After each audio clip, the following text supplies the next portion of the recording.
Hello and welcome to part 10 of building a 3D printed frog flute, where I try to take the good sounding pipe from the previous episode and put it inside a frog.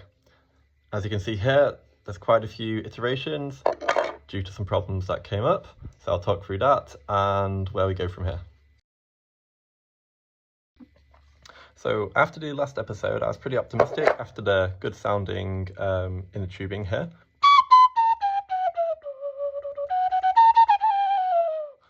So I thought, let's just wrap this inside a frog design and see what we get. Unfortunately, the upper sound works okay, but the lower sound really sucks. So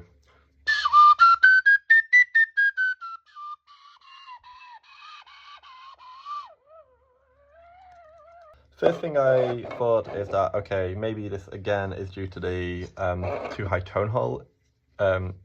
distance from the tone holes to the outside. So I printed another one.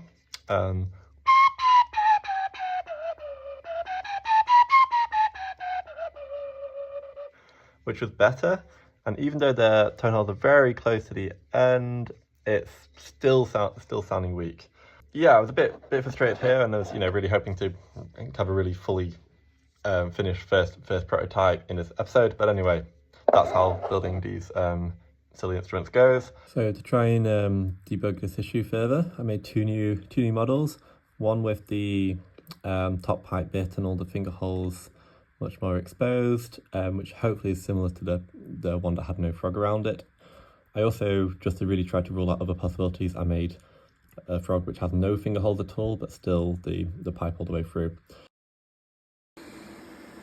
Two little frogs fresh from the build plate. But let's hear. Still sounding bad. And the last one I made, to really just eliminate the tone holes entirely, is this one which has no holes at all. So if this one has a clear low note, then we're fine and we know it's an issue with the tone holes.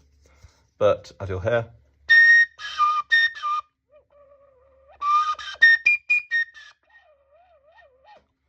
so yeah, the low note's still not working. So it seems that the main effect is something around the 3D shape around the tube. So there's various effects that could happen, mainly due to resonances in that space. So I'm gonna have to slightly go back to the drawing board and do some testing to understand what's actually going on, and then make some prototypes that are still frog shapes but reduce these problems. I'll also do some just drilling into the frogs to see if I can solve it just manually, and yeah, we'll go from there. So that'll be in the next episode. So thanks for watching. Bye.